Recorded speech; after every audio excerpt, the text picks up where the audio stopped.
Okay, go ahead, John. For the city of Petoskey, I call a city council meeting for January 6, 2025. Please rise with me for the pledge of allegiance to the flag of the United States of America. I pledge allegiance to the flag of the United States of America and to the republic for which it stands, one nation, under God, indivisible, with liberty and justice for all.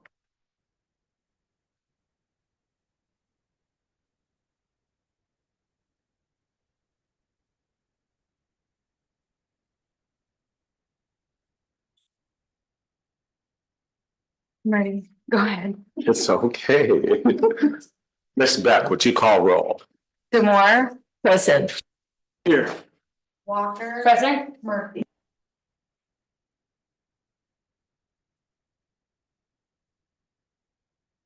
Of the oath of office for the mayor-elect. I guess that's it. Okay, So let's see. I'm just gonna stand over there. we're just gonna do it this way, right? You don't, why go there? I don't have it memorized. You're going down. Raise your right hand. You're gonna stay there. Do you want a picture? Where would you like to see? With all my friends. Oh.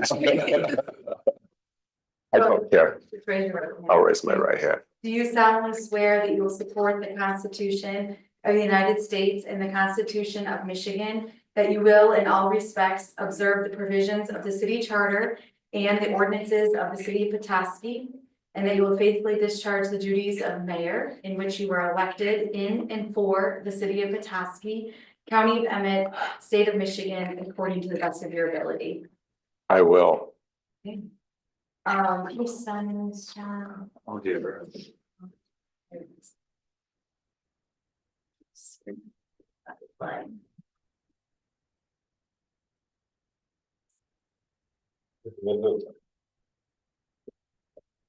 Thank you. Thank you. Well. Here we go. You have to put up with me for 2 more years. Or vice versa. Fair enough. Fair enough. Next, the consent agenda is the adoption of proposed resolution that we confirm approval of the following. There's a lot of stuff here. It's December 16th, 2024 regular session city council meeting minutes. As well as acknowledge the receipt of certain administrative transactions that have occurred since January 16th, 2024. It's also to authorize the contract with Harbor Springs Excavating of Harbor Springs for the Howard Street improvements. Project cost $3,585,134.28, as well as authorize to contract with Monthai Construction of Charlevoix in the amount of $357,004.30. Authorize to contract with Dunkel Excavating of Petoskey in the amount of $325,511.40 for the Little Traverse Wheelway Arboretum project. Authorize a motor pool purchase under the state of Michigan MDL purchasing contract.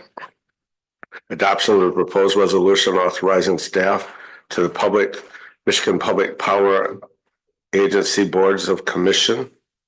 Adoption of a proposed resolution appointing staff to the Michigan Public Power Agency member authorized representatives. Are there any of those that you would wish to discuss or have comment or question? I know there was 2 questions that I'd received. And if I can hit those real briefly, and maybe this, if it'll answer any questions. One is the real way, and in talking with Kendall, that is simply the path, the cement path, as well as vegetation along the lake side.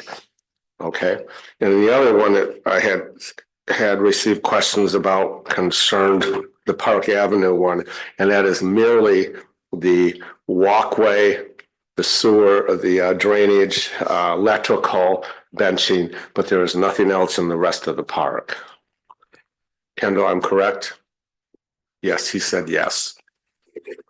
So I just wanted to make sure you understood, because in case there were questions. Do I have any other questions? Ms. Demore? So this is just one question on the Howard Street improvements. I was just curious, City Manager Shane Horn, if we've had any updates on reimbursement for the cost of water service line upgrades that are needed, and if there are any like continuing initiatives at the legislative level to try to seek that reimbursement. Yeah, that's a great question. I know a lot of communities are seeking funds. You know, we're going through the exploration process now, identifying and logging, potholing, if you will, certain areas of the city, trying to locate, lead services and connections. So we've gotten grant funds to do that work. The follow-up question that always comes up is, okay, now we've identified these locations. How do we facilitate making the improvements? Because in many cases, the improvements have to go all the way onto the private side, into the home. So I know a lot of communities are struggling with, well, how do we finance this, or how do we get funds for that? And to this point, we have not received any sort of funds to help us in that regard. So the hope is, as more and more of this becomes complete with our investigations, potentially there'll be funds available for us to address some of these concerns that arise through this investigation. But as we stand here today, we do not have funds that would allow us to make these improvements, removing lead off of service lines and such. But we're required to do so.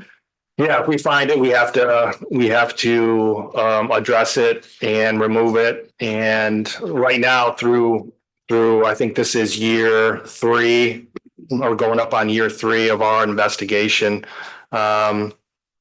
So we'll continue to log what we see, and then at some point we'll have to come back and actually make the improvement, make the disconnect, and upgrade the services at that point. So we're looking, some communities in more of a distressed situation have seen funds for this effort. We have not met those requirements to this point. So the hope is it'll trickle down to other communities that may have not been able to get those funds initially. May be a good topic of discussion with our representatives. Absolutely. In Lansing. Yes. Thank you. Yes. Ms. Walker? Thank you, Mayor. Thank you, Tina, for bringing that up, because I also, like many residents in the city of Petoskey, received a letter with that kind of investigation in mind. And I also appreciate you mentioning that the majority of this funding is going to a lot of these Justice 40 communities, these communities that are hardest hit, like the Benton Harbors and the Flints and the Muskegons of our fine state. So I know that is an issue of like economics, and how does a municipality or a city, especially of those larger scales, really kind of proactively and figure out where the funding mechanisms are going to come from. But on the city side, I must say I was really impressed with the letter, and it gives the resident an opportunity to take pictures of their connection systems in their basement. So I did the same thing, and I'm just now on hold to find that letter again and figure out what email address I'm supposed to send it to. But I did appreciate like the explanation in the letter on behalf of the Public Works Department, just kind of explaining the why the city is doing this, and with hopes that the resident will respond accordingly. So thank you so much for that. Yep. Any other comments or questions concerning the consent agenda, or do I have a possible motion? Mr. Shields? Thank you, Mayor. I'll make a motion to approve the consent agenda. I'll second the motion, Mayor. I have a motion for Mr. writing it down. Please. Just before you move forward, I do want to extend my gratitude to staff. Mike did some great work before he left, obviously. For those that don't know, and maybe I'll have Jason stand up, Jason Fate is our new Public Works Director, was our city engineer. I had asked Jason before the meeting because I had thought that you had already met Jason in past dealings. Jason's been with us for 6 years now. So Jason is stepping into Mike's big shoes and so he's moving forward. So between Mike and Jason, they've spent a lot of time over the last probably 3 months putting bid specifications together, Kendall the same way. So we do all of our specifications now, and then we open bids up as we have, and then we're getting contractors scheduled because we all know we need to get in and out. We don't want to disrupt folks that have made their plans to vacation here, and so we don't want our community torn up. So we do a lot of our work, planning work now.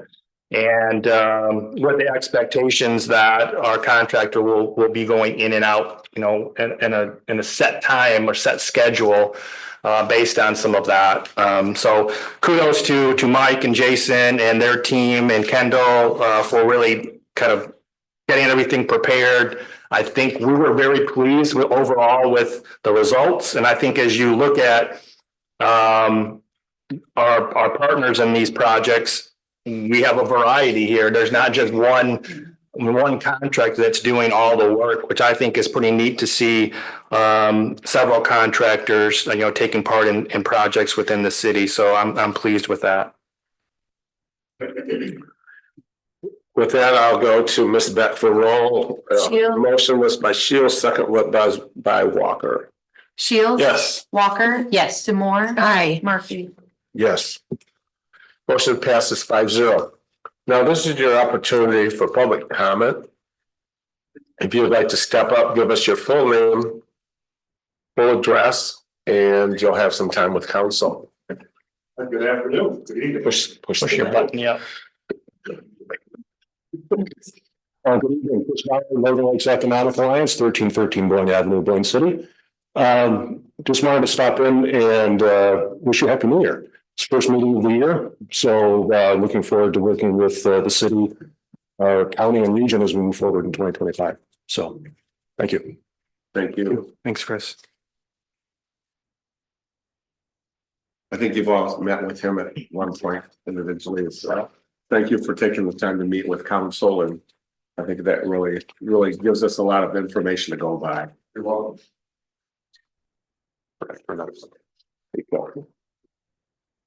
Next, I go to City Manager Horn's updates. They're in front of you. Thank you, Mayor. Again, as this is our first meeting of the month, I want to highlight and celebrate some of our staff. January birthdays for the month of January. Ben Carlson, one of our public safety school resource officers, celebrates a birthday today, actually. John Hummel, Parks and Rec, January 7. Gordon Standish, Water Wastewater, January 8. Tony Belmonte, Public Safety, January 9th. David Schultz, Public Safety, January 10th. Drew Levison, Electric Department, January 19th. And Connor Kish in Public Safety, January 22nd. All celebrating January birthdays. Work anniversaries for the month of January. It's neat to see all these folks with 20 plus years for working for us. Jim Whitney, Parks and Rec, celebrates 25 years this month. Fred Helk, Public Safety, also 25 years. Steve Sparks, Public Works, 25 years. Brad Cooper, Water Wastewater, 23 years. Matt Mikulski, Public Safety, 21 years. Ricky Howard, Public Works, 20 years. Joe Conti, Buildings and Grounds, 18 years. Val Meyerson at the library, 10 years. And then Jason Fate, Public Works, celebrates 6 years of this month. So highlighting some public meetings that are happening this month, a number of them. This week, we have the Art Commission at their normal time, Thursday at noon in the community room. As a reminder, again, this Friday, actually, we have our city attorney interviews scheduled. That'll start at 10 a.m. and run through, I think I said 4 o'clock ish. So those will be happening on Friday, starting at 10, and that'll be here in this room. Also, Youth Advisory Council meets next Monday at 6 o'clock. Parks and Rec Commissions, same night at 6 o'clock. We have our combined Downtown Management Board City Council joint session on Wednesday, January 15th at 6 o'clock. Planning Commission will also be meeting that night at 6 o'clock. And then Downtown Management Board has their normal meeting on Tuesday, January 21 at 6 o'clock. Few things to highlight and remind folks, Christmas tree drop off is available at the Public Works facility until January 24th. We encourage folks to drop off their live trees at this location. We will bring in our vendor and do our I just lost my word. Grinding. Oh, grinding, thank you. Wood chipping, yes. Here in the next few days. So we encourage folks to drop off their trees to that facility. We also encourage people not to place the trees in the right of way and to use our facility on Sheridan Street. Again, just a reminder as well, we are under our seasonal parking restrictions.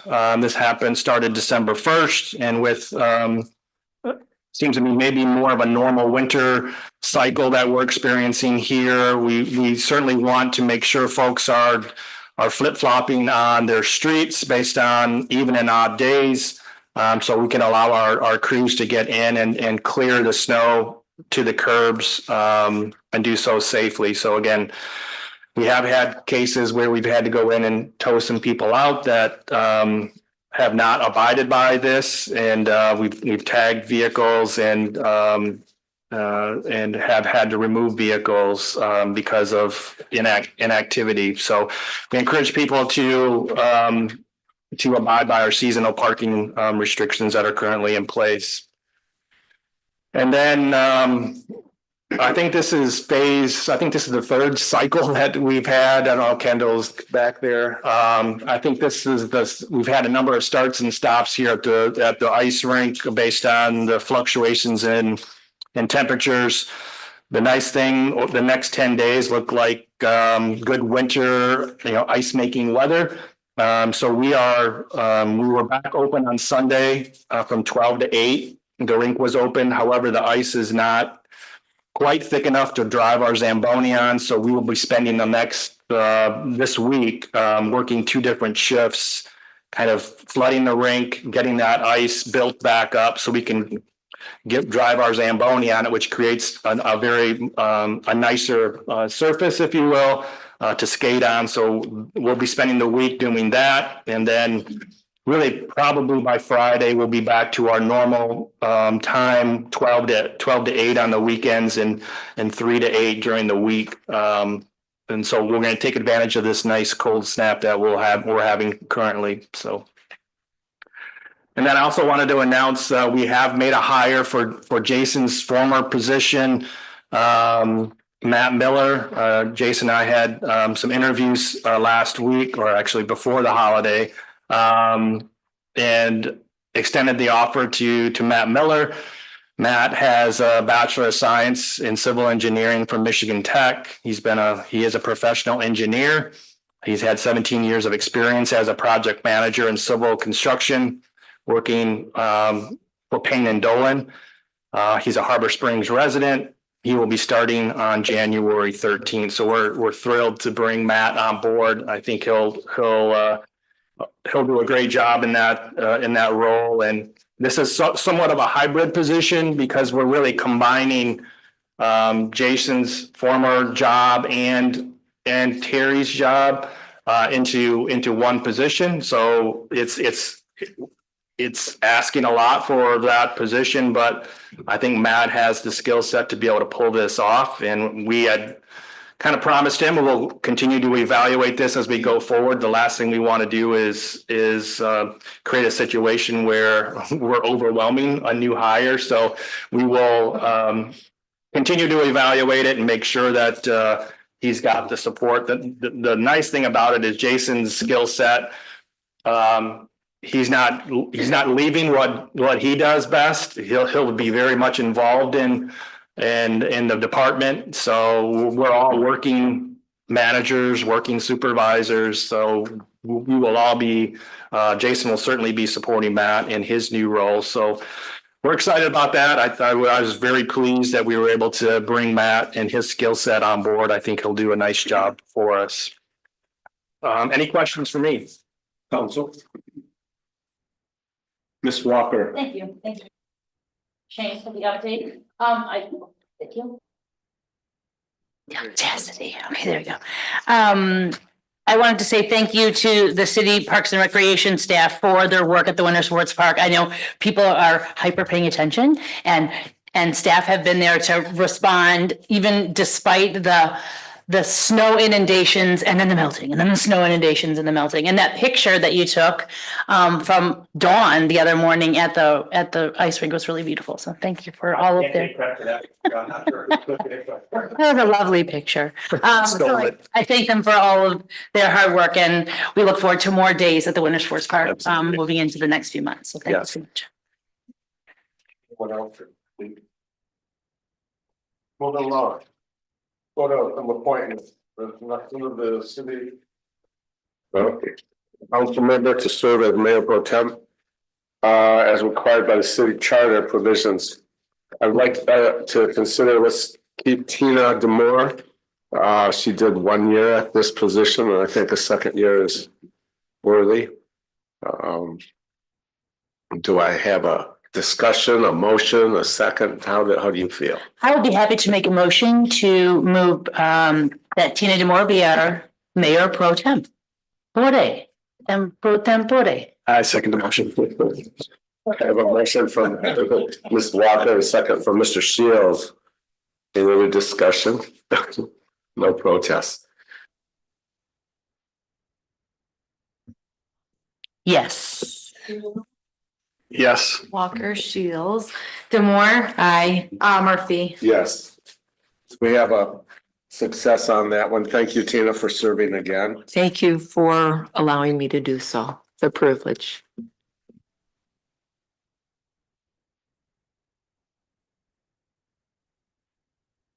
Thing keeps shutting off, doesn't it? It's the appointment of Kimberly Block.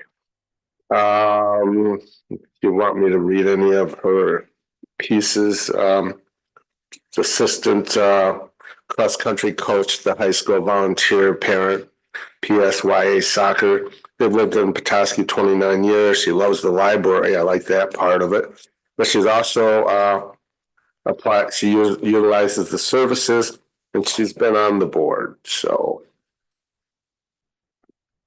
I'm happy to nominate Ms. Block. I'll second the nomination. okay. Ms. Beck for role. Demore. Aye. Shields. Yes.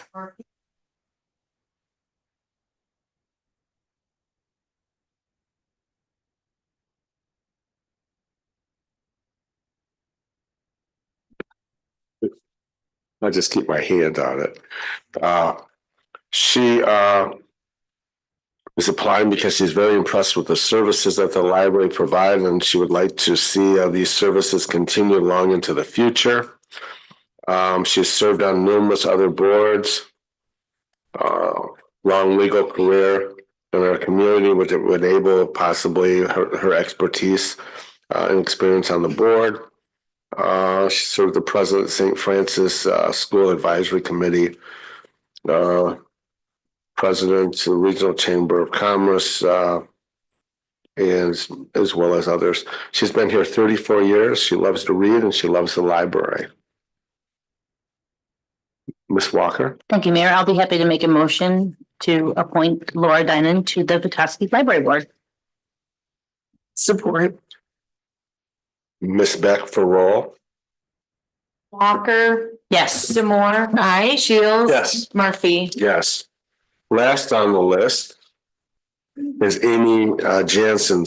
She has served on the board. Let me tell you about her a little bit. She's very supportive of the director, that she loves the staff.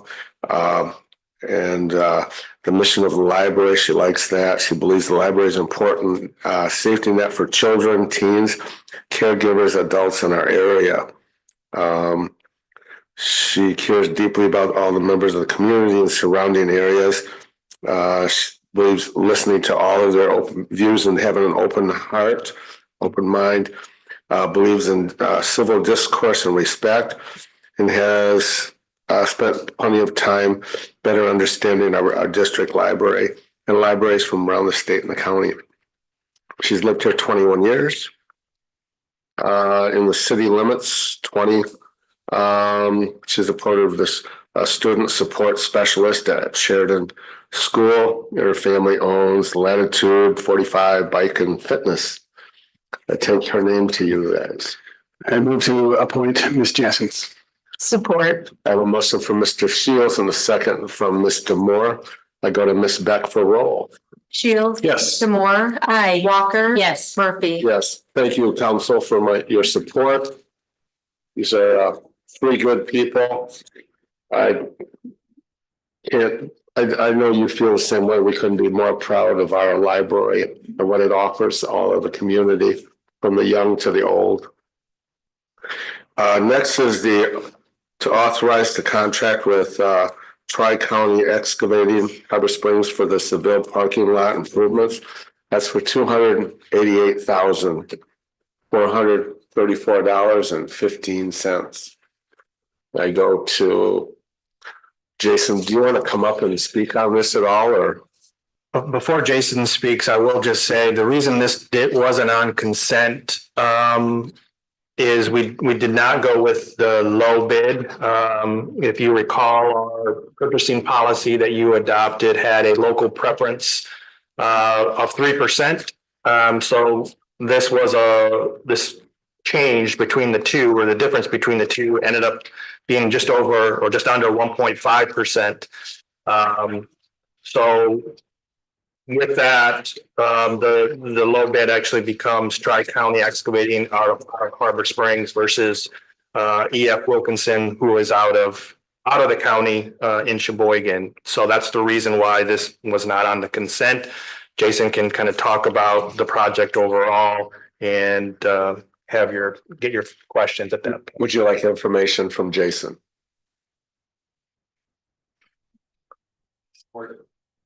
You're willing to.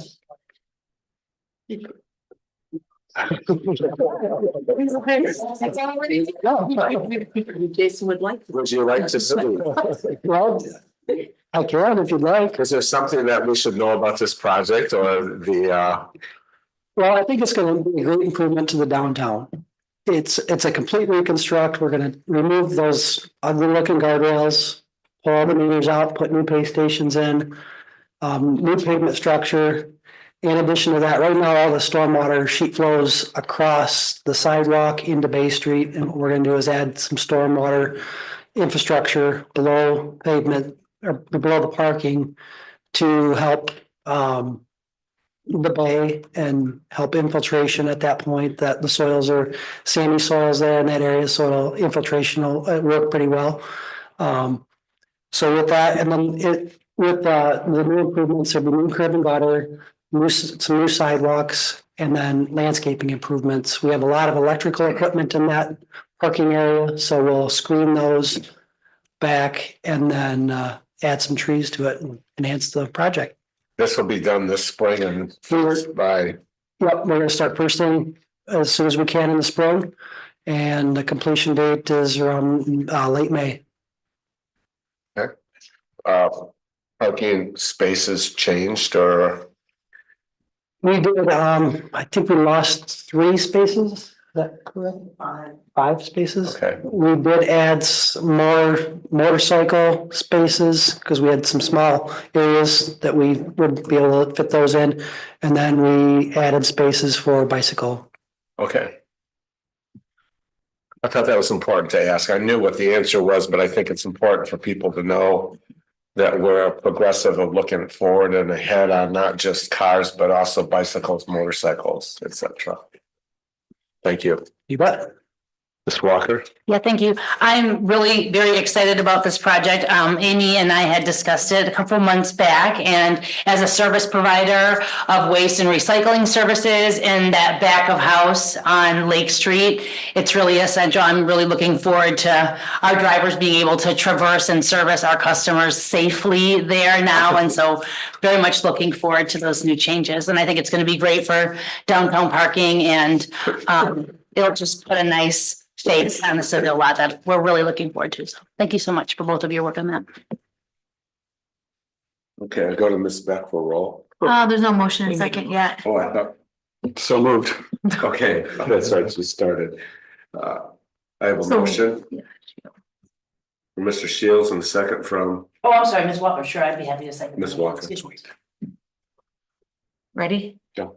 Shields. Yes. Walker. Yes. Demore. Aye. Murphy. Yes.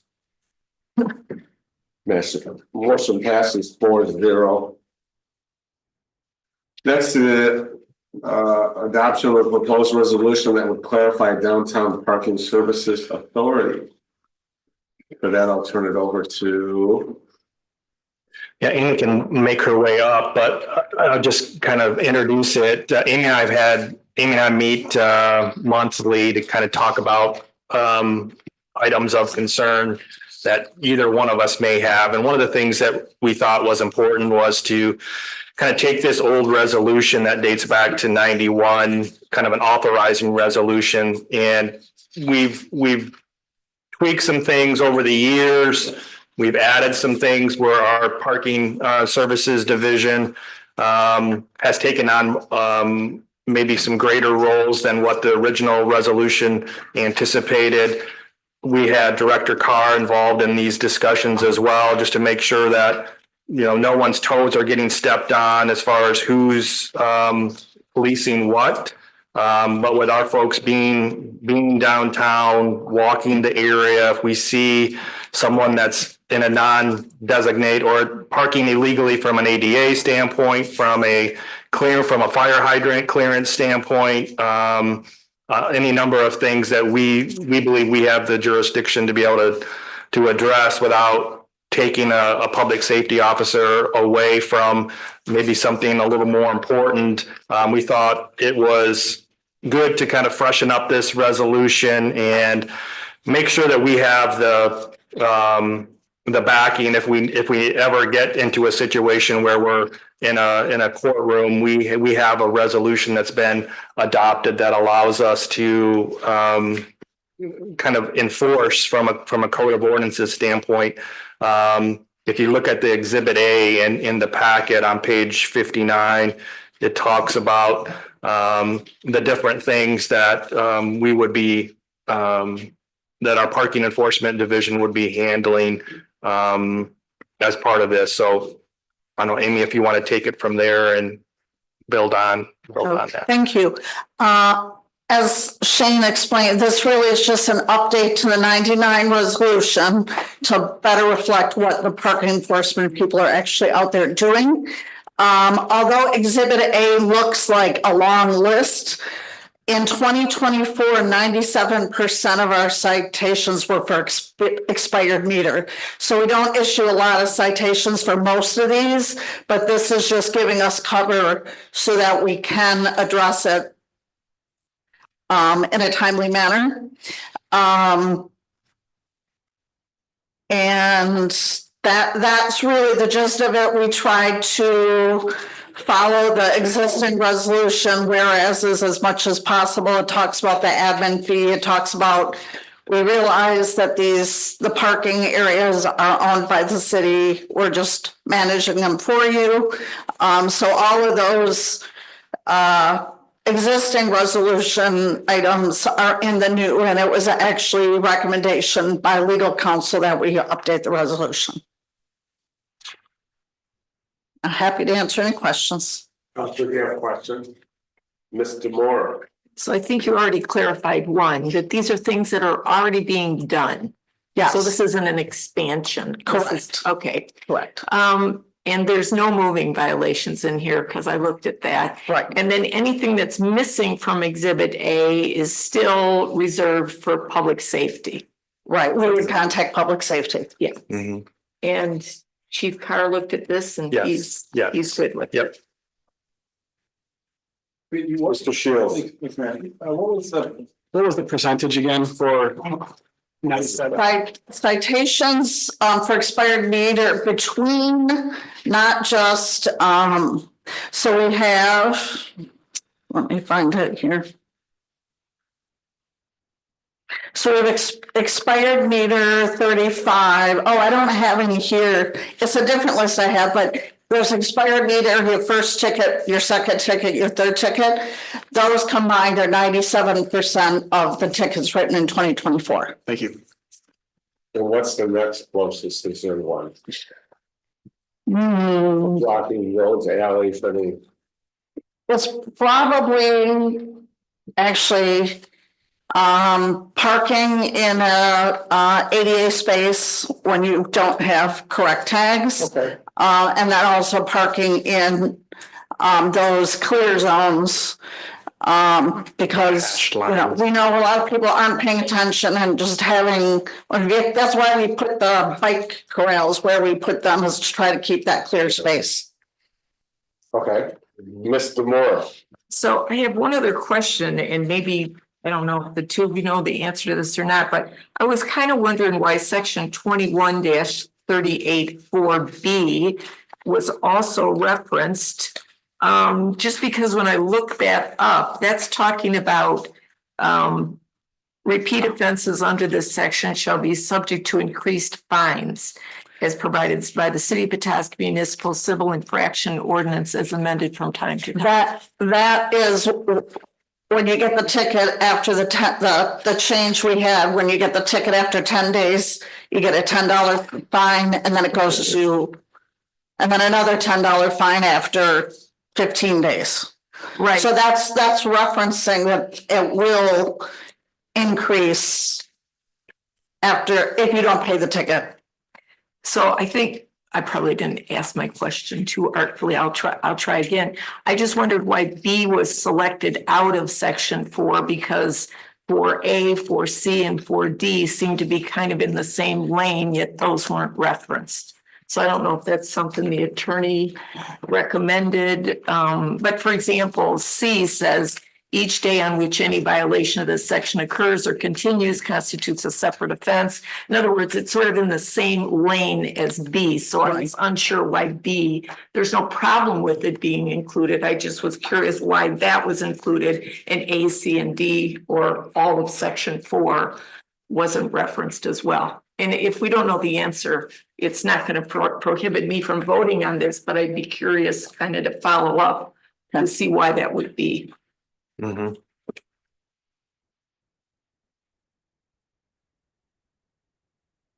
No, and also these were the fines for these violations were included in your fine and fee schedule for 2025. So those have already been addressed.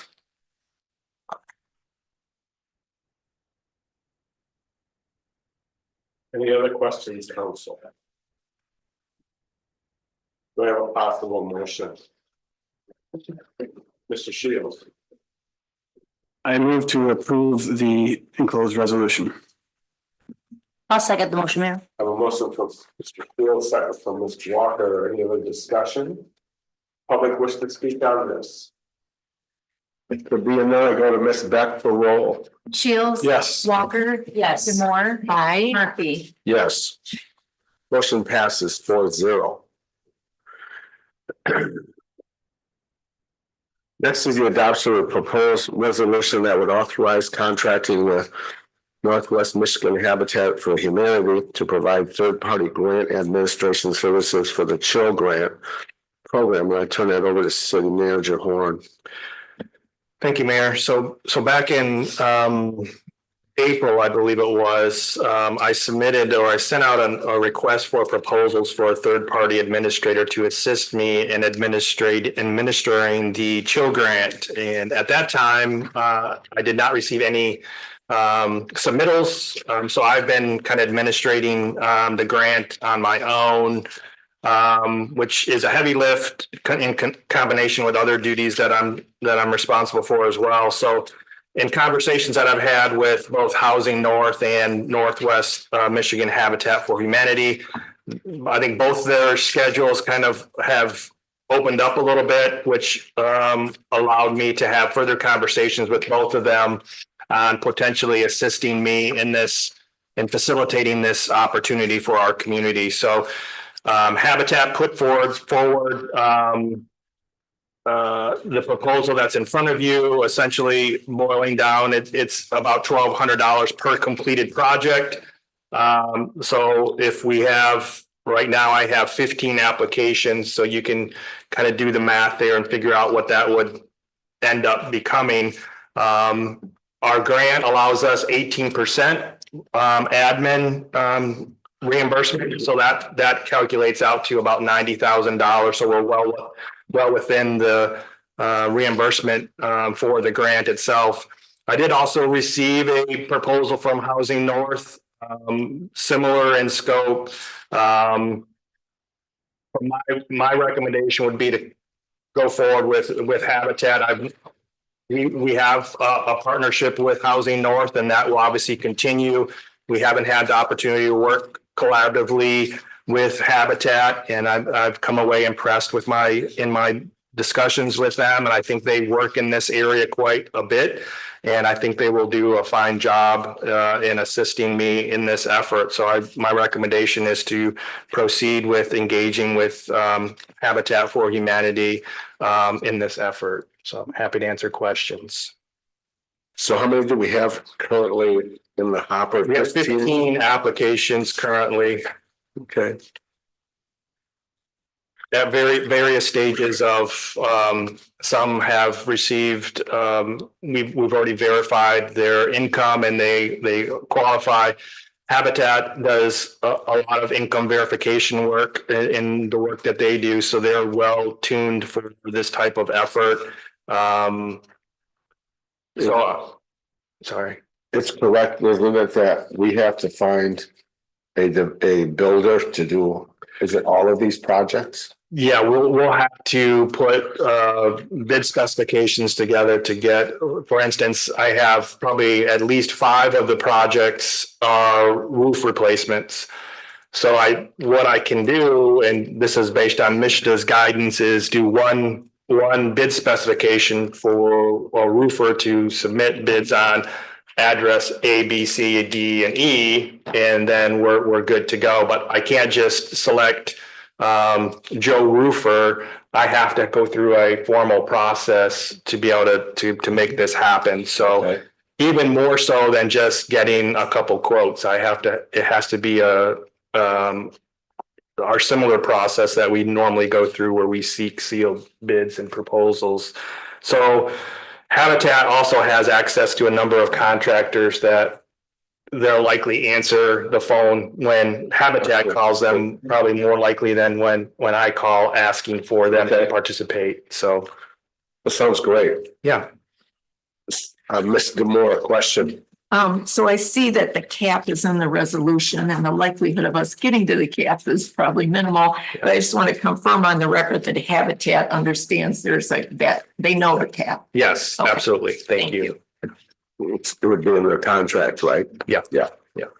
Ms. Walker. Thank you, Shane. I am so delighted to see that we finally got somebody to bite, because I know that this is a huge undertaking. As a former housing organizer and as somebody that sits on the board of the Action Agency, I'm so delighted that Habitat, and now that I'm sorry, I totally forgot her name, is now working. She went from Housing North to Habitat, not Emily Rowan. Andrea. Andrea, thank you. Andrea Jacobs is now at Habitat for Humanity. So all of that and the staff with Emily and Sarah, they're, excellent folks. So I'm really excited for the city and I'd be happy to make a motion. A motion from Ms. Walker, a second from Support. Ms. Demore. Any other questions? Public has anything to say to the council? Not, I go to Ms. Beck for roll. Walker. Yes. Demore. Aye. Shields. Yes, Murphy. Yes. thank you very much. No, thank you very much for finding somebody. You can do your real job now. You get to be city manager.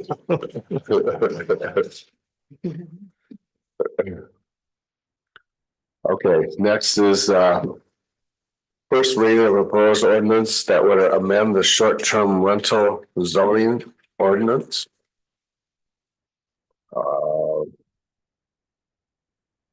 Yeah, so this is obviously something you've seen before.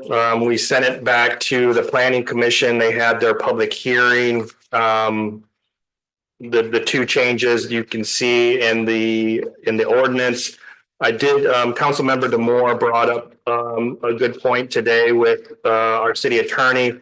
So I'll turn it over to you and you can run through that change. If you look at section 1719, paragraph 2, there's an internal section that conflicts, and we actually corrected it when it came up before in the licensing. So if you look, the second sentence says, those properties that were properly licensed and operating as a short-term rental prior to December 18, 2023, which is correct.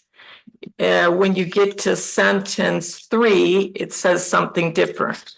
The property's grandfathered prior to the effective date of this ordinance. So that second portion conflicts with the correct statement. And it is that they're grandfathered prior to December 18th. So again, this is something that was already corrected previously in this language in the licensing. The error just somehow didn't get corrected when it was carried over. So I just reached out to Rhonda Stowers to see if she agreed with that, removing prior to the effective date of this ordinance. And she said, yeah, that it should be removed. So this is a first read, so there won't be a motion, but there will be a possible scheduling. Moving it on. Does anybody have any comment, or are you fine with moving it on to adoption next week or month? Mr. Shields. Thanks, Mayor. Just for the record, I will reiterate my disagreement with the rental shall be located only on the above the first floor story. That's something I've stated all along, and also I'm not a fan of the number 4 parking requirements, but does not. I think there is in doing government work, there's compromises that need to be made, and so I would not oppose this. Thank you. So we'll make that final tweak and move this forward for second reading at the next Very meeting. good. Thank you. I think that's a minimal change. Yeah. Yes. All agree. Want to make sure you're all good with that. Okay. Next. Lastly on the agenda. It's here are zoning ordinance updates. And a very own planner is here today. So I called him up to do this. Yes, please. Come on down. John, do you want to sit or do you want to stand? Oh, yeah, it's up here. I got it. Sorry. You want to sit at the table or do you want to stand? It should work, but let's try it first. Albert Moss. Admin. Share. This one.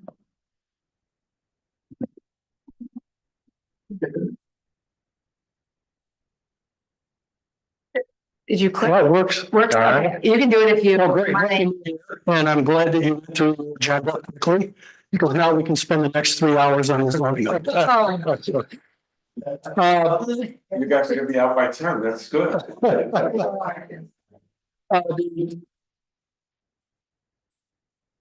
The reason why we're in the process of updating the zoning code is that it is 50 years old. And the zoning code back in 1970 was actually developed under Public Act 207 of 1921, which was the City and Village Zoning Enabling Act. And since that time, the Enabling Act has been amended, actually completely rewritten under Public Act 110 of 2006. So we have some basis for taking a serious look at updating the code, as well as we've mentioned and discussed at our April 23 work session. There has been a change in planning trends and zoning trends over the last 50 years that are affecting small communities.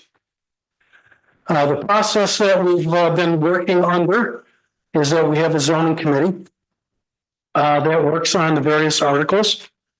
Once those articles have been drafted and reviewed and re-reviewed by the committee, they're then passed over to the Planning Commission for their review and comment. And once those comments are taken under consideration, we have been passing those articles along for information only to the council for your review and comments as well. Everything that we've been doing as part of the zoning code update has been posted on the project website, which is petoskeyzoning.org. It's one of the primary tabs on the city's website. Currently, we have 41 residents that have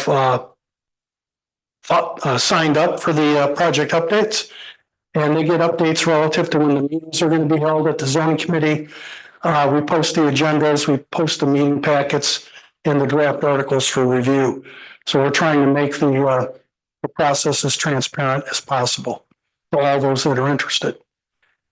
The zoning committee is consisted of Cynthia Robson, Charlie Wilmot, Carolyn Detmer, Richard Newman, Ted Paul, Lisa Denoyer, the zoning administrator, and myself as planner.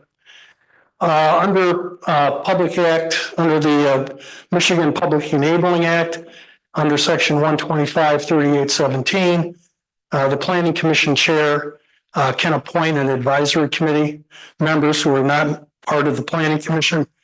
And Ted was a member of the zoning committee, and with his term expired on the Planning Commission, the Planning Commission, with the recommendation of the chairperson, wanted to keep Ted on board because of his expertise.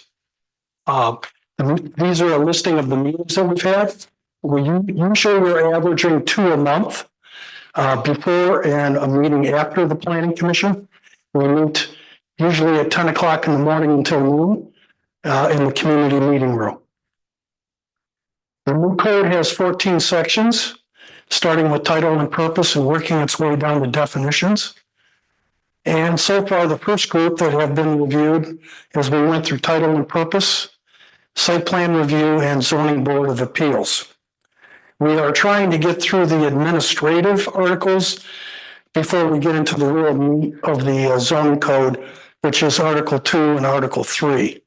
That's where we talk about permitted and regulated uses and the zoning districts and any potential changes to the zoning districts themselves. That will be saved until last. Before that point in time, we will have gone through a lot of the administrative and operational sections. John, excuse me, could you repeat those that would be saved till last once again? Article 2 and Article 3. You're welcome. Article 1 is title and purpose. I'm not going to go through all the bullet points, but this is basically stating that the ordinance is in conformance with the State Enabling Act and is consistent with the city's master plan.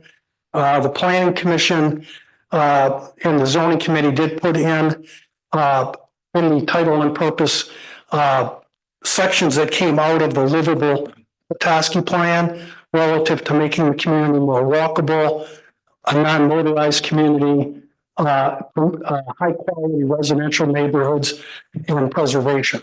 So a lot of the key themes out of the master plan are incorporated into title and purpose. Article 8 was the site plan review section. This was kind of completely redone to make it more streamlined for the city, the reviewers, and the applicants that go through the process. We have an intent and purpose. We have general requirements that are listed in terms of what triggers a site plan. We have standards for site plan approval. This was not included in the current code. We had, Planning Commission did not have any applicable standards to actually go through and do their review. The standards now have been included in the plan itself, into this article. We went through and took a look at all the site plan application requirements relative to what needs to be included. It's your article, if you've seen it. There is a table now. All of the requirements have been consolidated into a usable checklist in the ordinance, which would then, once it's adopted, that checklist will be actually available at the zoning administrator's office when someone comes in, that they know what to fill out in order to be consistent with the zoning code. So parts of the ordinance, the new ordinance, are going to have illustrations, tables, and graphs.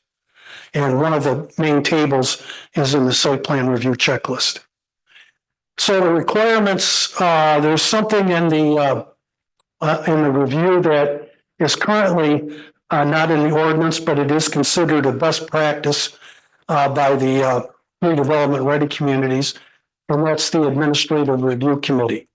So we do have included in the site plan review that for very small projects, there would be an administrative review committee that will look at the qualifying site plan based on the standards, and they can make a decision. And these are for relatively small projects, rather than having the person wait 45 to 60 days to get approval. If it's a small project, it can go to the administrative review committee, which consists of members of the planning commission, zoning administrator, myself, and when appropriate, we bring in Jason or the city engineer. They come in as well as other departments that may be affected, that have some concerns. Public safety sometimes is brought in as well. Mr. Moore. How many planning commission persons would be on that? I believe there are 3 that are on the committee, as well as myself, the zoning administrator, and city department heads that would be involved in the, depending on what the scope is. I mean, if there's things like driveways and water hookups, and we bring in the appropriate department heads to do the review. Yes. Thank you. Mr. Shields. The definition of the scope of what's small versus what's large. It's in the, I don't have the exact, the triggers are in the code. I believe we were talking 5,000 square feet, anything under 5,000 square feet. It would be applicable for administrative review. Okay. Anything over that or anything that causes trip generation would have to go through full site plan review. And so I think my question would be, I think you might just answered it, is that when is there opportunity that council in reviewing the ordinance changes would be able to discuss and review that trigger limit? Sure. That would come as a proposal from the planning commission and then we discuss it here. That's yes. Yeah. Thank you. Yeah, the council is the adopting authority of the ordinance, so you have the ability to make any changes to it. Great. Mr. Moore. Is 5,000 square feet the size of the site? Yes, it's size of the building, I think, the footprint of the building. The footprint of the building? Yeah, we had 2 of the members of a zoning committee, Richard Newman's a licensed architect. Carolyn Detmer is a designer. And both of them were involved in determining, they gave us pretty good input on what they considered a small footprint that would be subject to administrative review. I apologize, I don't have the full draft ordinance in front of me, but it's relatively small compared to what some of the other sites that we take a look at. But it's the building, not the site, to the best Correct. of your It's the recollection. building. Okay. Would that have the ability to waiver side setbacks, backyard setbacks? Anything that requires a variance has to go to ZBA. So, Yep. The other part of the administrative review procedure is that the applicant can make the decision if they want to go administrative review or they want to go full site plan review with the planning commission. The administrative review committee has the ability that once they look at the application, if they think it's something that the full board planning commission can see, they can waive that over to the full planning commission as well. The record of actions is currently not in the current ordinance. The city, the way that the code is set up, the planning commission has the right to approve with conditions or deny. But everything has to be based on a finding of fact and has to be part of the public record. The plans, once approved by the planning commission, have to be signed by the chair and the applicant. The reason why we're doing that is because in today's world with AutoCAD, things can be changed electronically after planning commission approval and reissued to the contractor. So the code is set up that a full set of printed drawings are supplied at the time of planning commission review and approval. And those are all sealed, or not sealed, but signed by the chair and by the applicant's representative. So we have a signed copy of what's going to get built in the field. The other component of the site plan is that it is the approval is valid for 1 year. We do have an option to request a year's extension, but based on information from the zoning administrator, things tend to lapse in terms of applications get approved and they don't get executed. So we've been putting in both for the ZBA section and for site plans is that if they're approved and nothing has started within a year, you have to come back and ask for reapproval or it expires and we'll have to go back through the process. The site plan also includes amendments. It articulates what's a minor amendment, what's a major amendment. The administrative review committee can approve minor amendments, but all major amendments have to go before the planning commission. And we've also included fees and performance guarantees into the site plan article, which is a best practice relative to making sure that what has been approved ends up getting built if the planning commission feels that there needs to be some sort of guarantee in place. Zoning Board of Appeals pretty much is structured under the state statute, but the one part that I wanted to point out to the planning commission is that currently the Zoning Board of Appeals for the city of Petoskey has 6 members and 1 alternate, which is very, very unusual. Usually you always have an odd number of ZBA and planning commissioners. So we're recommending that the Zoning Board of Appeals would be reorganized to 5 members and 2 alternates. Now, why that's important is that if one of the 6 members currently cannot attend the meeting for an absence or they're on vacation or they're sick, then we have to call in the alternate. And if the alternate can't attend, then the applicant is at a disadvantage of not having a full board. Many communities have a 5-person ZBA with 2 alternates. So they have 2 people on the bench that they can call in to sit for the appeal. So that's the major change with the ZBA. Everything else is pretty much consistent with the state statute in terms of how it's set up and how it's administered. Yes. Is there any historic reason that we've had 6? I have no idea. Okay. I mean, I've asked and people said it's always been that way. But typically in most communities, it's going to be 5 and 2. Thank you. Yeah. The Zoning Board of Appeals has the ability to hear administrative decisions, which they did last month, for example, on a interpretation on what is a boutique gym. and parking for that because it's not referenced in the code. They have the ability to make interpretation on zoning districts and on the various zoning provisions. And of course, on variances, which they currently have. The hearings and decisions are obviously public record, and there has to be decisions and they have to be in writing as part of the public record. And there are fees that are attached to the ZBA as well in terms of what the type of the reviews are. Then there's limitations based on state statute of what they can and cannot do. And the next section of the ordinance that we'll get to now is the overlay districts and the land development options. This is part of the second group of code. The first group was title and purpose, site plan, and zoning board of appeals. The second group is overlay districts and land development options. Just to give you a definition of what an overlay district is, here's a graph that kind of explains what an overlay is. You have the piece of property, which is in green, and then there is a zoning district for every piece of property in the city. So it can be a variety of different zones, residential, business, industrial.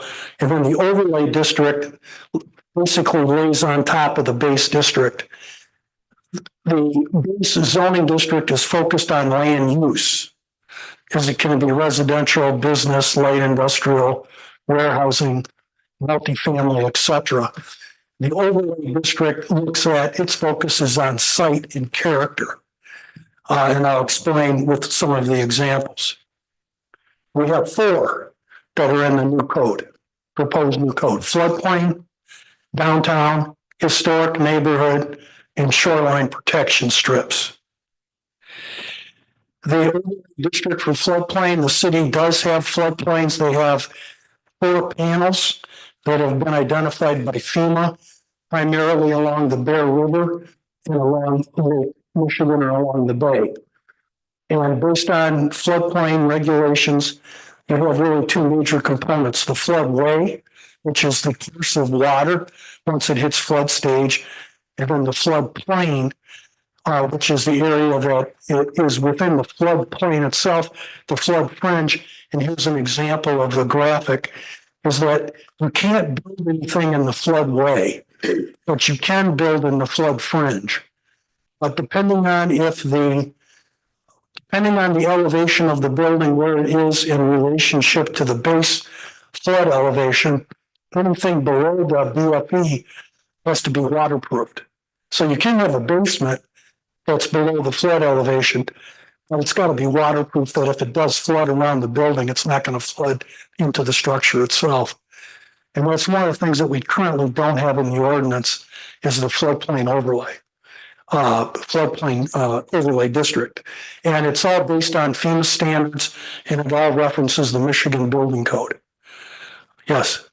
Can you be a little bit more specific about where they exist in the city of Petoskey? Because I couldn't read it from that. See the panels? You've got The balloon areas? see these zones here? Yeah. See these areas along the lake? Some of the properties, parks primarily.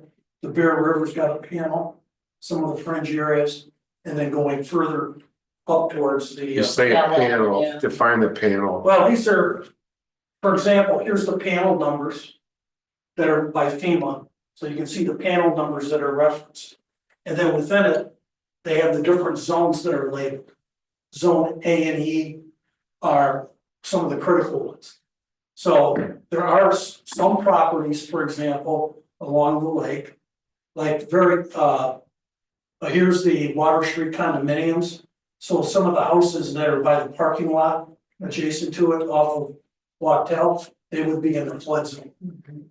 So there's very few properties, but when we brought this up to the zoning committee, actually some of the planning commissioners, the question was, we didn't know we had floodplains. Well, we do. FEMA has identified 4 floodplains, and these are in the flood insurance rate maps. So people need to be aware if they are in a floodplain. There's not many areas, but there are some that can be impacted. These are all available online through FEMA. And then you can actually, based on aerial photography, you can see if the property, what properties are impacted. But we have the floodplain overlay.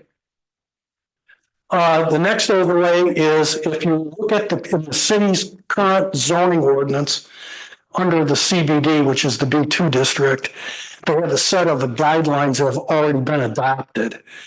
The Planning Commission, the Zoning Review Committee and the Planning Commission felt that it was best that these site design guidelines be put into as an overlay district, not within the actual base code.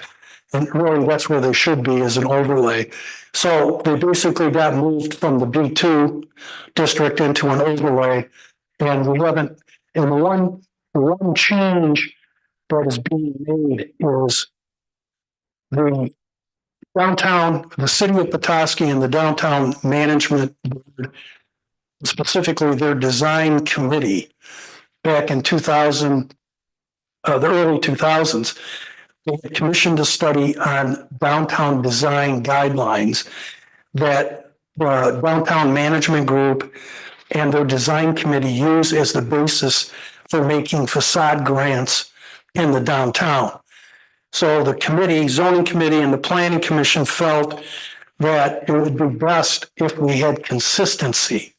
So the downtown overlay is going to basically be, if it's adopted, the downtown design guidebook.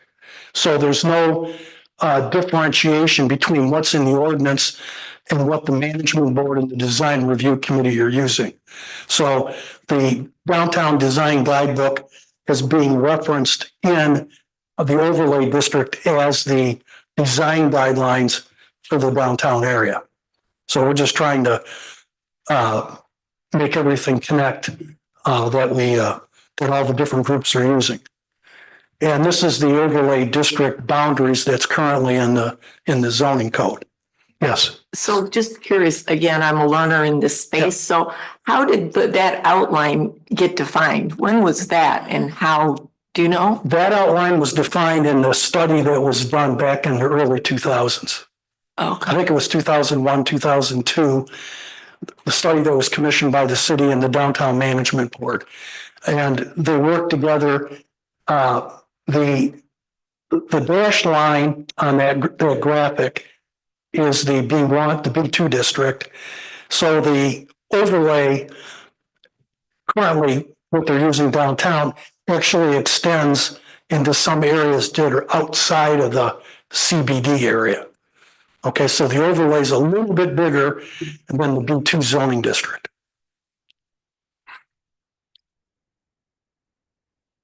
The new one that we're suggesting, which is consistent with the master plan, is a historic neighborhood overlay. This one is to encourage the preservation of historic architecture in the neighborhoods, encourage the appropriate renovation of existing structures. And the real thrust of this is that any new structures that are built in historic neighborhoods need to complement the historic character of the neighborhood in terms of bulk and dimensional requirements and materials. The area that this would be applicable, we discussed it at length, was that historic neighborhood overlay would be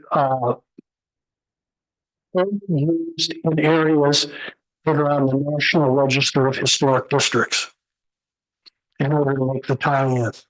And the current historic district for the city of Petoskey residential area is the East Mitchell Street Historic District, which includes Rose, Kalamazoo, State, Howard, Michigan Division, and parts of Bay Street.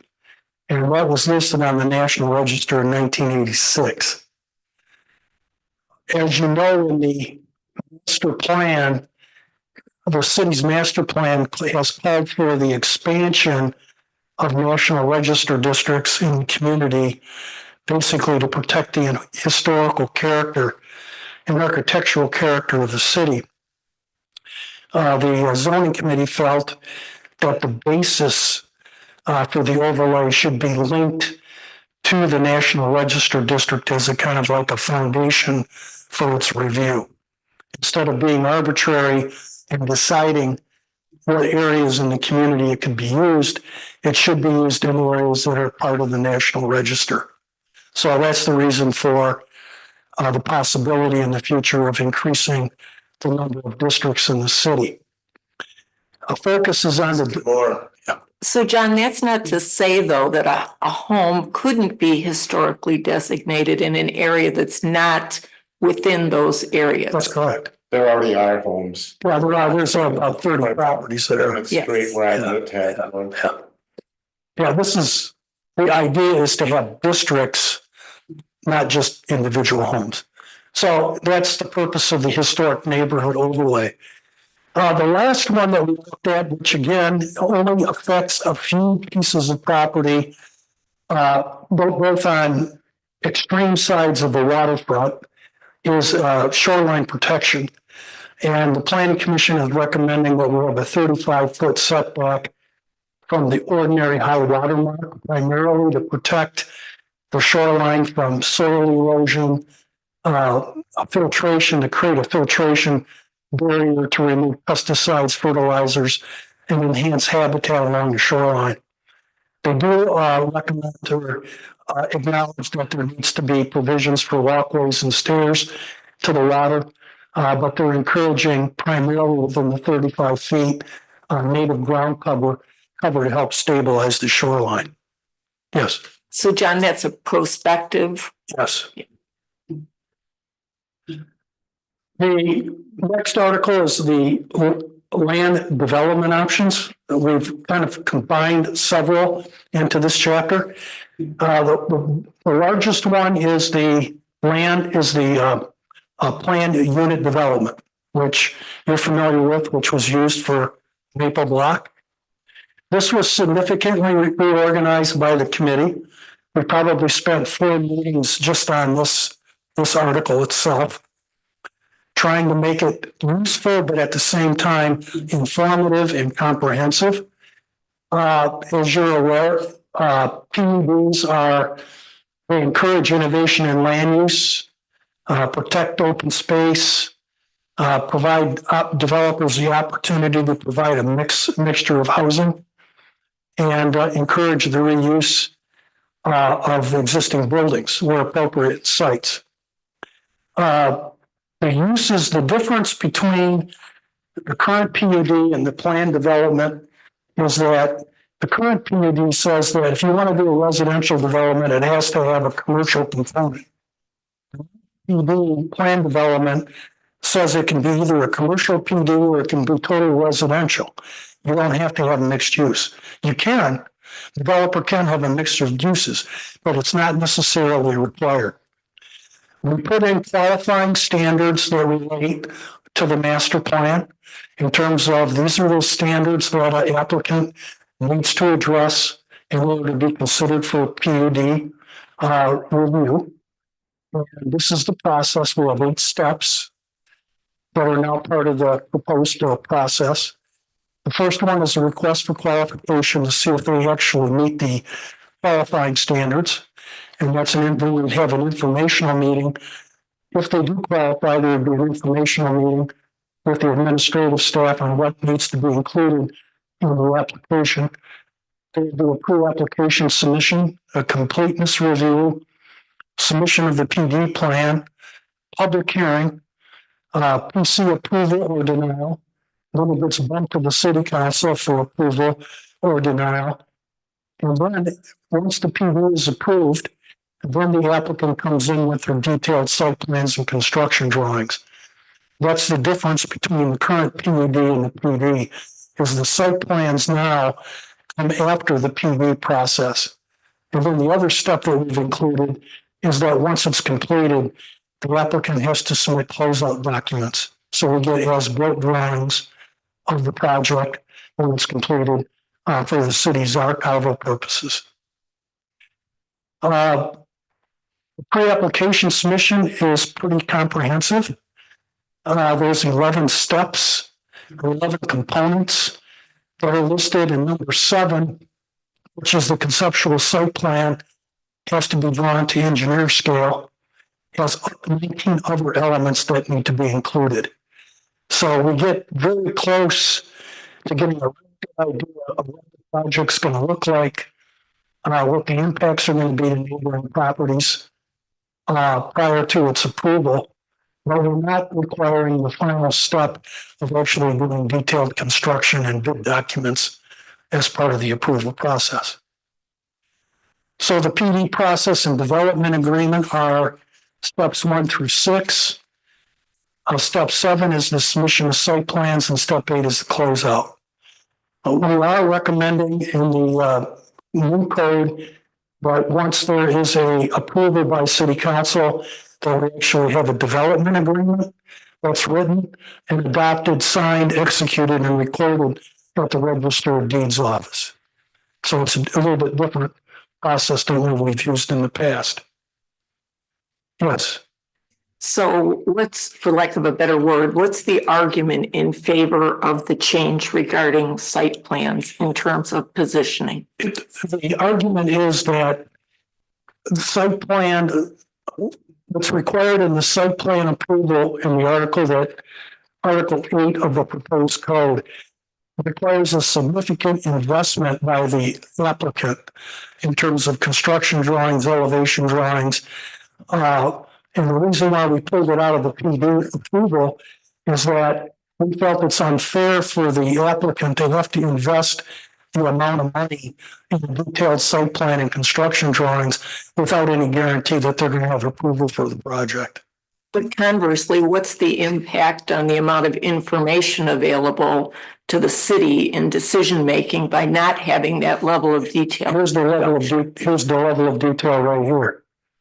We have 11 steps. Step number 7 is conceptual plan that has 19 elements.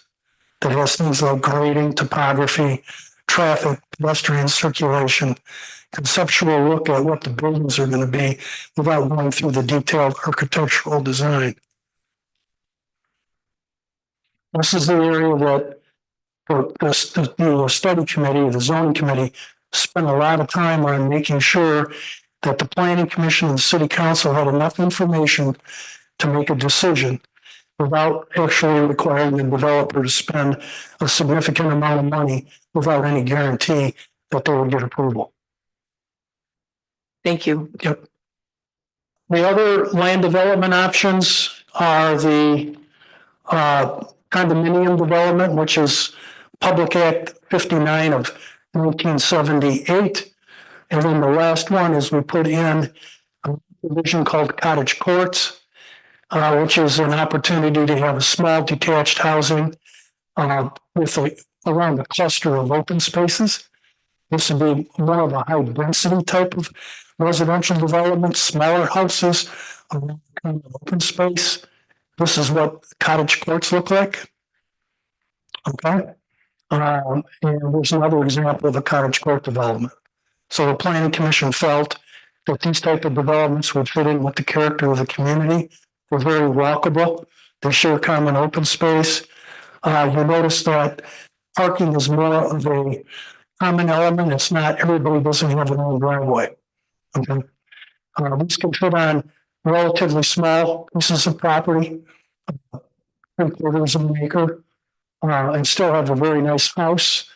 And these are actually a lot of communities are moving in this direction because the market really sees a need for it. So the zoning committee has in there the cottage court, and they have the dimensional requirements of how they would be built.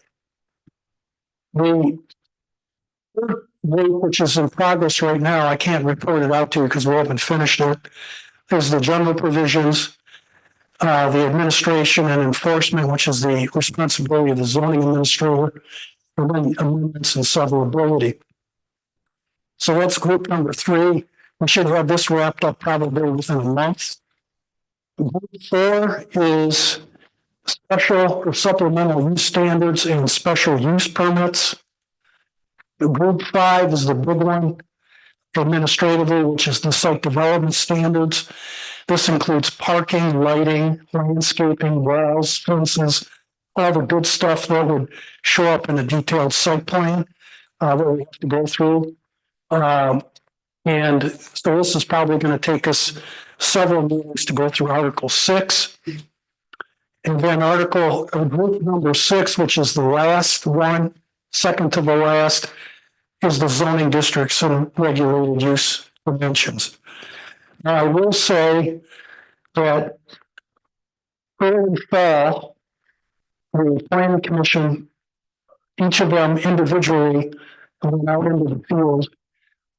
And a certain, we picked the area up around Lake, Mitchell, Bay, Kalamazoo, in that area. They had maps and they went out and they toured all the residential districts. They took a look at lot sizes, how they were developed, to start getting a visual picture of how these districts are laid out. So the planning commission has done a little bit of field work already. However, based on conversations, we will likely get into this a little bit later in the spring.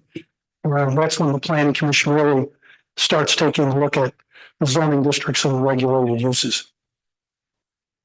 We also intend, once the planning commission works through the idea or the concept of zoning districts and the regulated use districts, is when we would have community open houses. What we found over the course of doing a number of zoning codes, residents don't really have a big interest in looking at general provisions and the amendment and severability clauses. They really want to take a look at how the property is going to be zoned and what uses they can expect. So this is where the community open houses will come into play when we get to this point. We want to have for the community nicely prepared maps and kind of talking tools for them so we can get their feedback relative to how the zoning districts would work in the community. The planning commission hasn't made any decisions if they're going to expand, consolidate, because we've been working through the administrative sections at this time. The last is more of the definitions.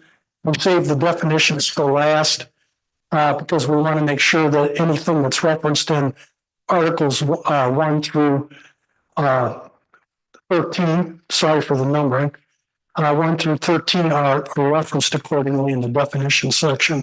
So the definitions are usually wrapped up last. So the review process is, we have 9 steps. We're suggesting that the committee would issue its first draft to the planning commission. Are there any comments? Then we go back to the planning commission for a final draft and review. And we'll go to the city council. We'd have its opportunity to make its changes and suggested revisions. We're thinking that somewhere towards before the adoption process would be advantageous for the council, planning commission to have a joint session to kind of go over some of the areas of concern. And then we would move into the formal adoption process for state statute. So that's kind of an update to date. Plan on being back in about 3 months to kind of go over the other sections with you. But it's taken us a couple of months, takes us a couple of months to go through articles at a time. Mr. Moore.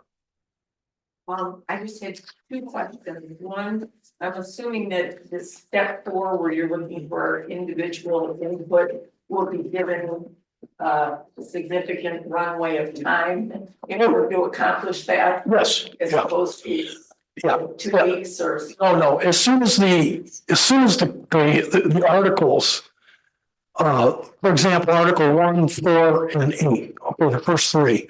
They've gone through zoning committee several times, planning commission back to the zoning committee. And I think I will have sent those already to you, and if I haven't, you will get them. But I want to get you the articles. I don't want, our preference is not for the city council to get the full code at one time. We prefer the articles that have made it through the zoning committee and planning commission for your review. And then you can give us your individual comments that the zoning committee then can take a look at and go back and review again. So I think I did receive that, but I didn't know you were looking for comments at this Yeah. point. Maybe I missed that. Well, if I didn't clarify my email, I'm sorry. That's okay. We wanted to give the articles to the council as we get them done for your review and comment. If you prefer getting we typically send everything PDF. If you prefer Word, so you can do track changes, I can give you copies in Word. Please, Word. we'll just send it in Word. Can do. And then my second question, just one more, sorry, I don't know how to reference this, but we're looking at the overlay districts for downtown. I just want to understand what you said. Were you saying that the overlay district was the part that was colored in and not the dotted line? The dotted line is the central business district, zoning district. So outside of that part of the overall district. Okay, and then can we get a copy of this sent to us? Of the. This little report right here, this. The power. Oh, yes. Yeah. Okay, We have it. Yeah. We have it. I'll send it out to you. thank you. And it's posted on it's already posted on the project website. Mr. Shields. Thank you, Mayor. And thanks, Mr. Echo. Also, thank you to the committee that is working hard on this. And I appreciate all that is put onto that website. I've been directing people towards it. Can you remind us so this kicked off last April. Can you remind us about the grant and kind of the title and the purpose of that grant that kicked this off and is supporting this effort? That's the city manager, is that a MISHDA grant? I think it was a MISHDA grant. I don't believe it was MISHDA. WDC. Is that? Rural readiness. It was a MEDC and it was part of redevelopment ready. Yeah. So it's $50,000.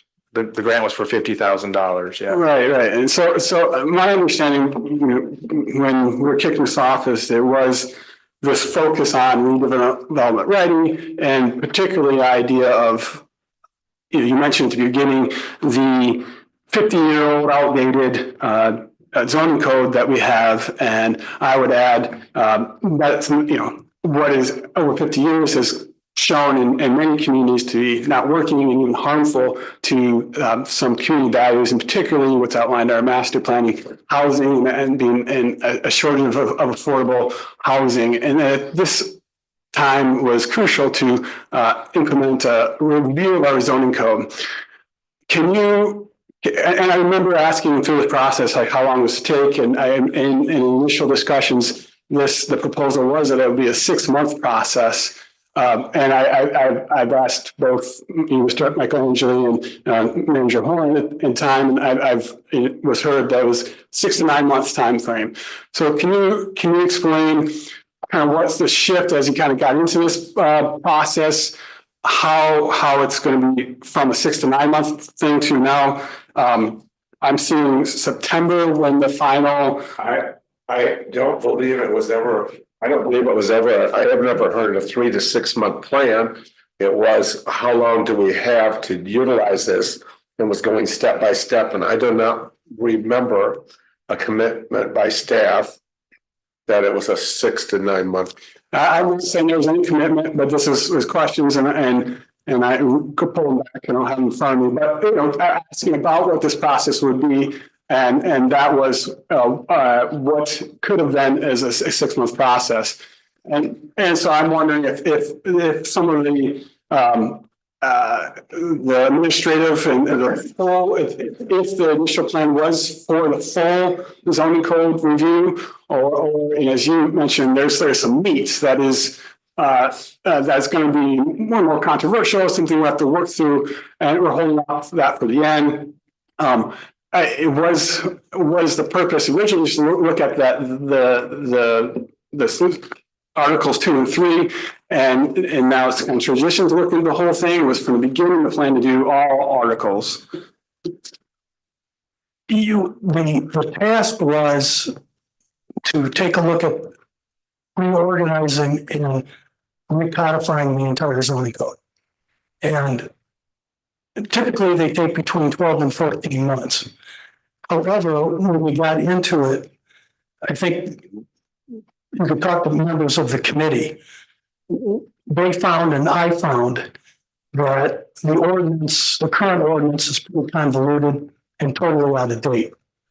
And it's not user friendly because there's different parts of the ordinance, different requirements that show up in different areas of the ordinance.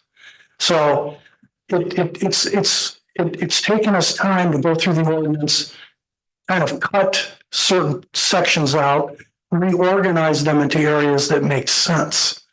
So it's taken a little bit longer for that. The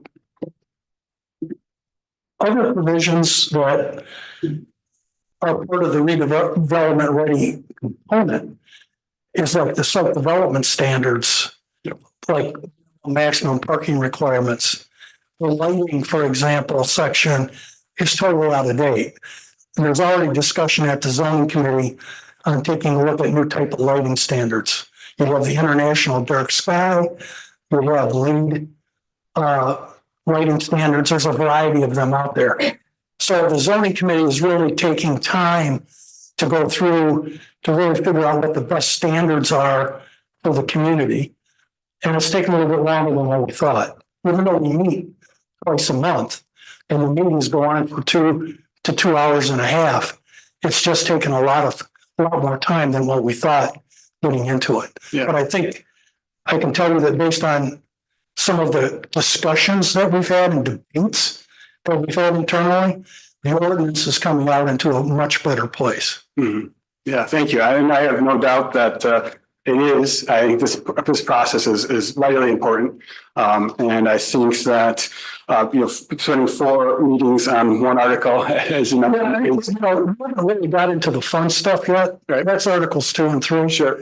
Because I really agree with you, Councilman, is that zoning ordinances and zoning districts, from an evolutionary point of view, if you have an area that is zoned R1, and let's say that area covers 50 acres of your town, and once all those lots are built out, technically you would say that the zoning ordinance is completed, its mission.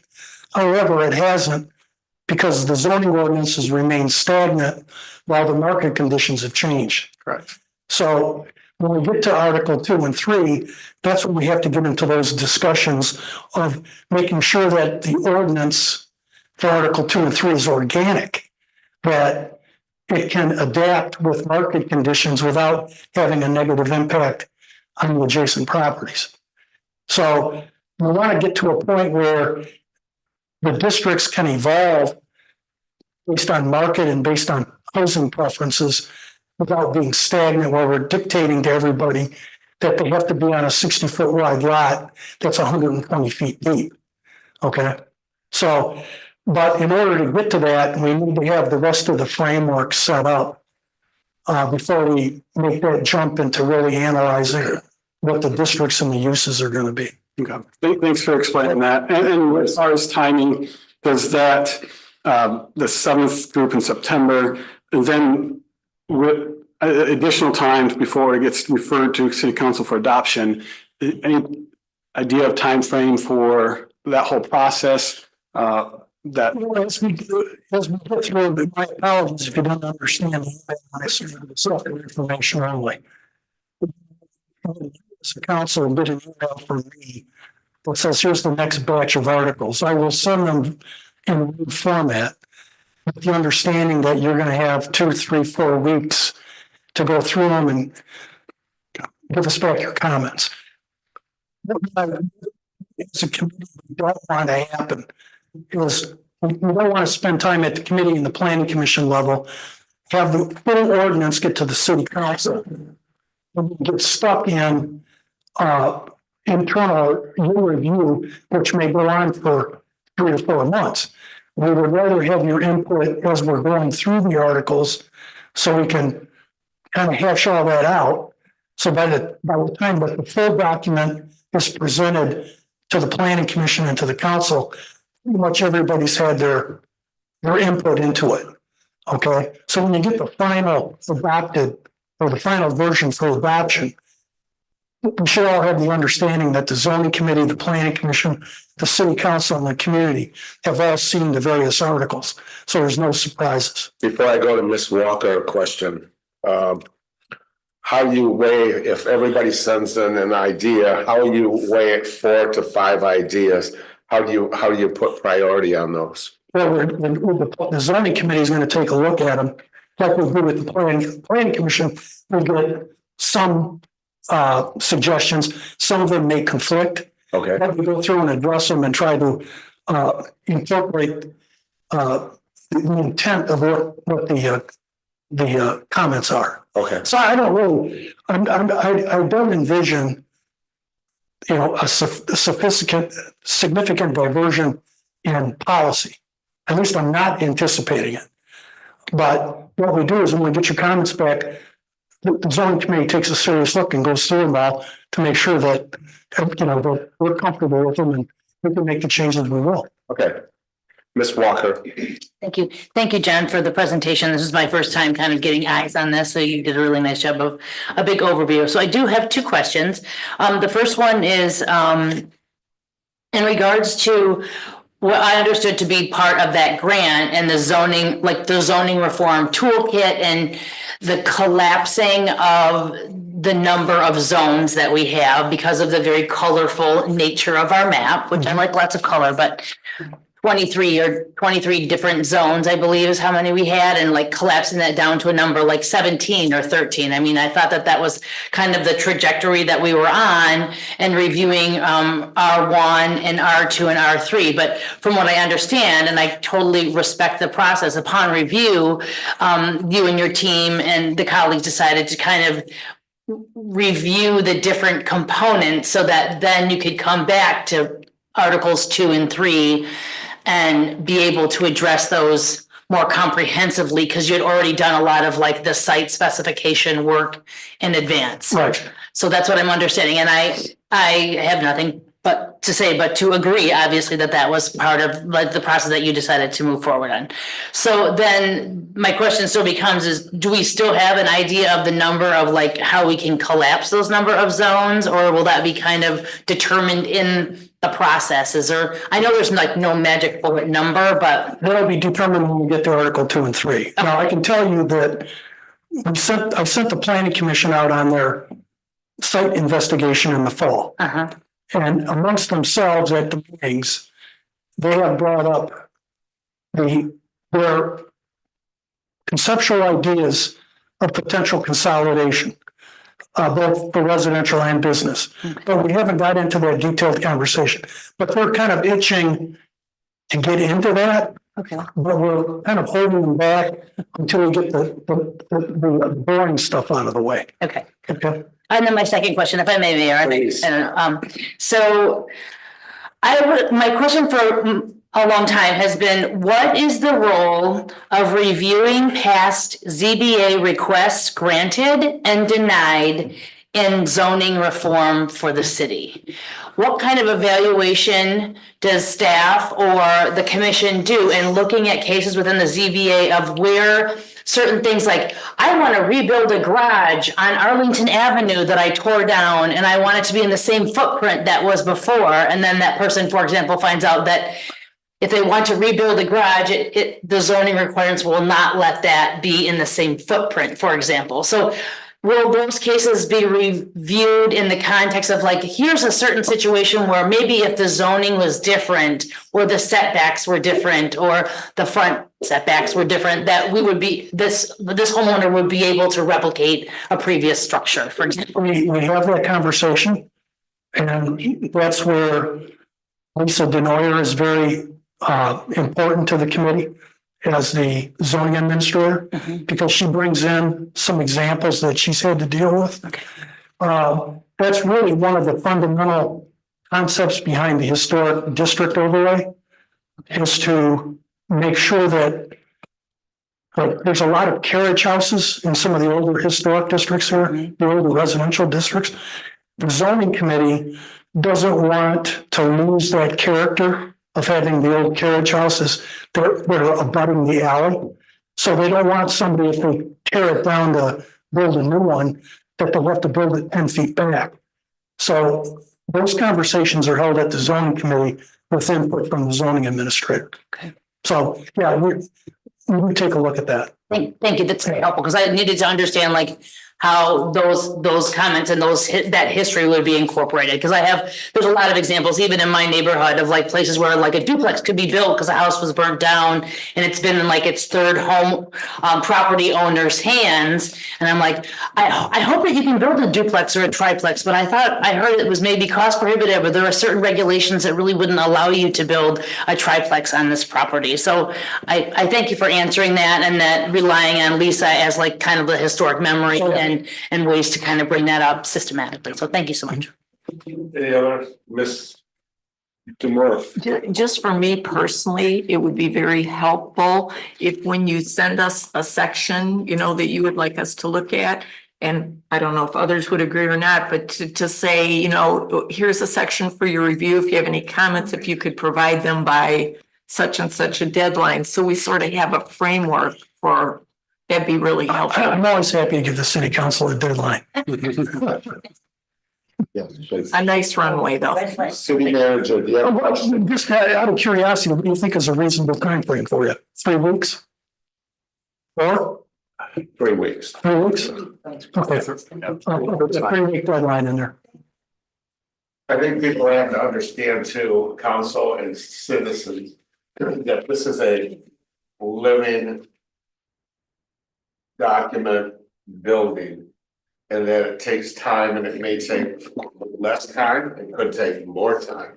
It could take for the planning commission meets and decides they've got 4 or 5 questions that are gonna take another meeting to resolve or 2. So I think we have to be flexible. And what is the deadline for this grant action? What is the money? I'd have to look again. I don't recall what it is. On top of that, that is just spending the 50,000. That does not require, we can still continue if he says we are not quite done and we have a little more to do, then we will, hopefully you will support spending the extra small funds to make this happen. So I'm supportive of this process. I have no issues with it because I think it's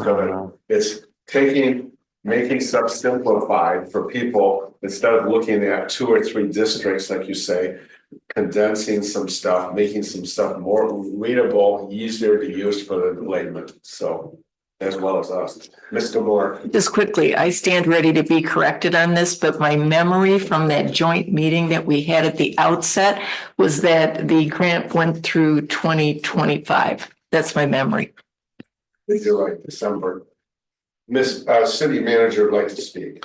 I just had a quick question, John. I haven't had a chance to ask you this, and just some input that I've received since our large mixed use developments have reached a point of going vertical, and some of the feedback that I've had, and I think City Council has had, is the impact on larger projects on our transportation network.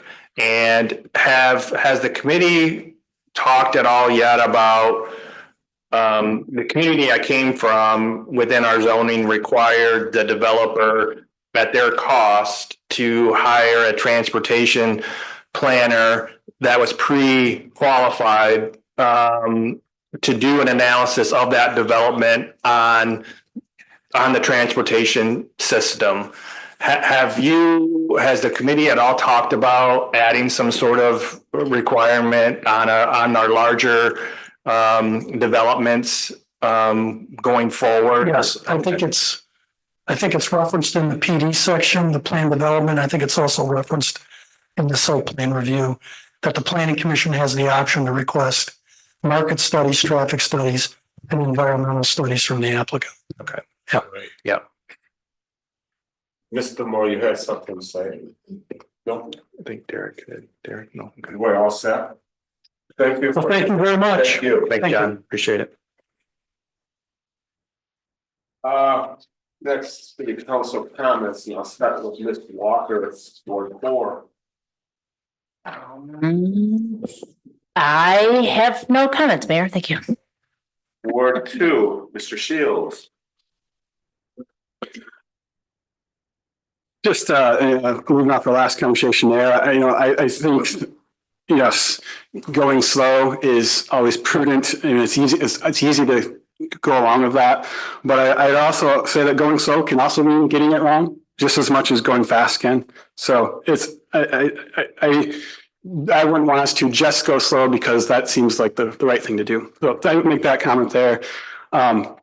I think also on a discussion or a topic of attitude, when we think of things like, I saw in the notes for the planning commission, there was a good question about what's the status of ADUs? And the response is, oh, haven't had any ADU requests, maybe just one in the last few years since since we changed that ordinance.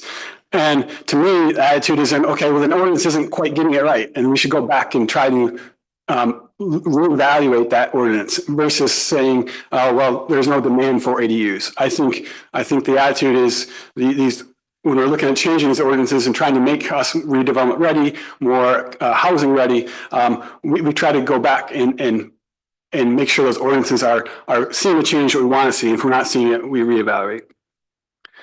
Third comment is I've noticed the generosity of our community, and I see this every year in wintertime.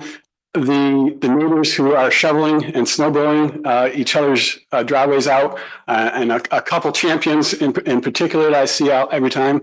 Maybe some meeting we can actually name them, but I just want to say thank you to all our community members that are looking out for our neighbors in these winter conditions.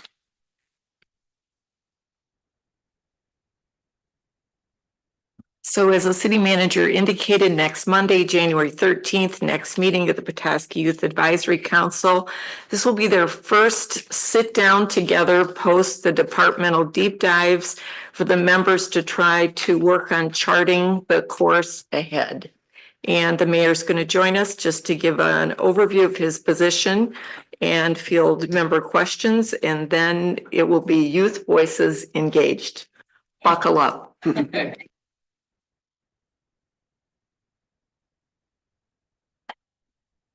Like to say, Charlie Wilmot asked, I told him I would mention this.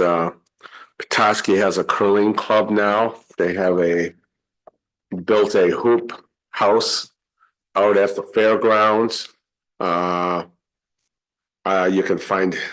You can call, I don't know who, but Charlie Wilmot, Ben down at the Ben Walker at Roast and Toast, one of those guys.